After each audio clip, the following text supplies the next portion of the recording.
What is the implication? Well, everything is, you're sitting on it. You're sitting on it, breathing it, hearing it, feeling it, smelling it, whatever you're touching it. It's this. There is only this. So whatever you do right now, or anybody else in this room, whatever you do is this. But the problem for the seeker is that they keep that away by being aware of it. In other words, you're sitting on it, so you are aware of sitting on the seat, and that's what keeps what is, which is the happening of sitting on the seat, away from you. You create a distance from what is by being aware of it.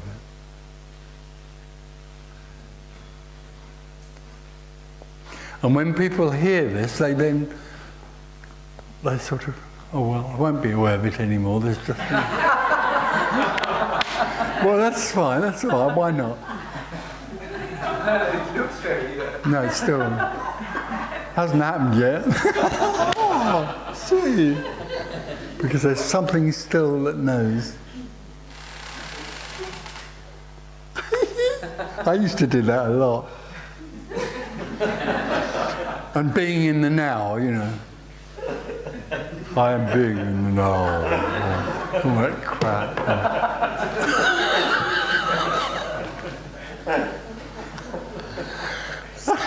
Sweet.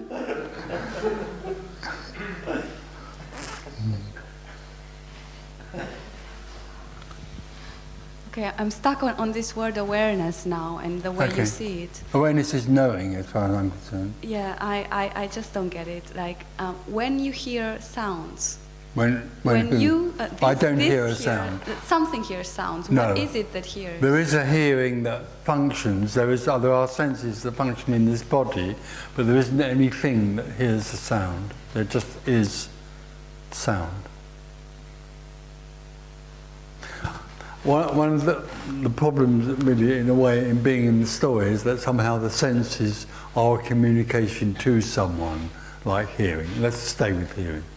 So there's a sound, and the function of hearing mechanically takes that on board, and the brain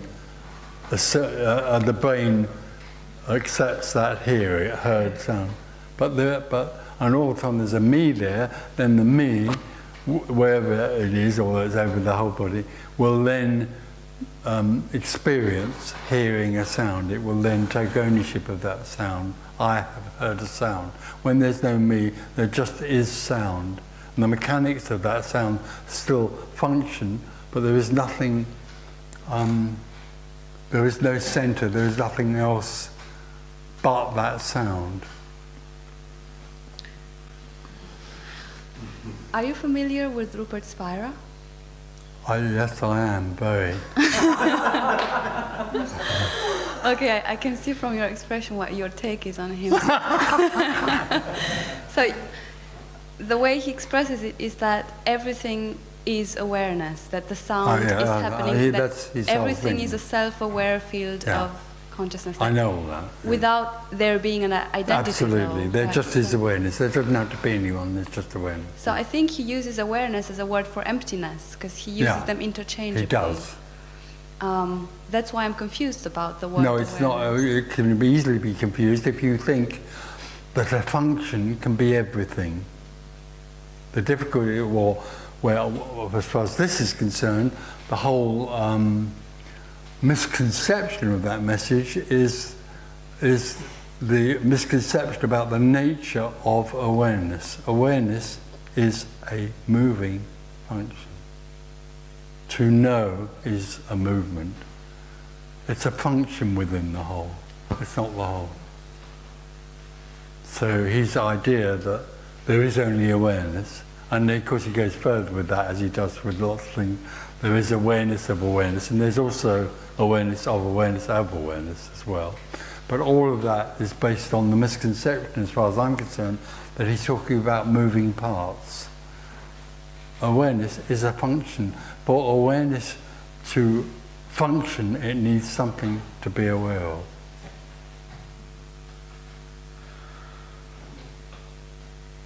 It needs something else, even if that something else is awareness. And that's where the whole thing, as far as I understand, completely collapses back into the wheel. What he is about, for me, he is a teacher very much like to do with what I was describing before, self-realization, or the knowing of everything. The knowing of everything is a function. There is no function because nothing is happening.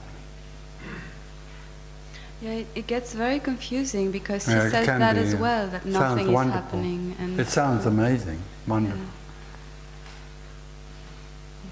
Yeah. That's all right, there's nothing wrong with that. Very complicated.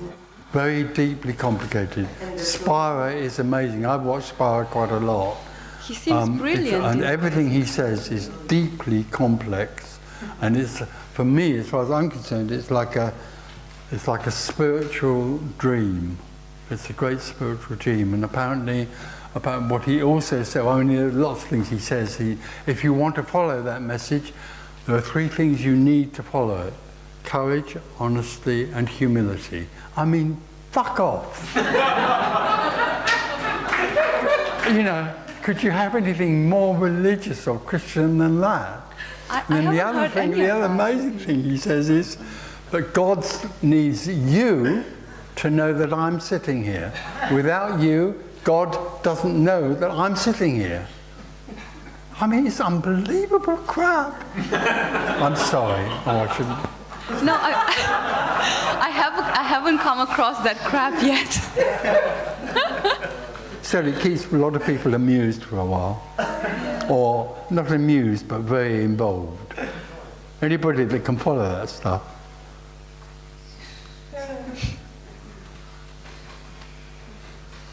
Can somebody go and ask if tea's ready?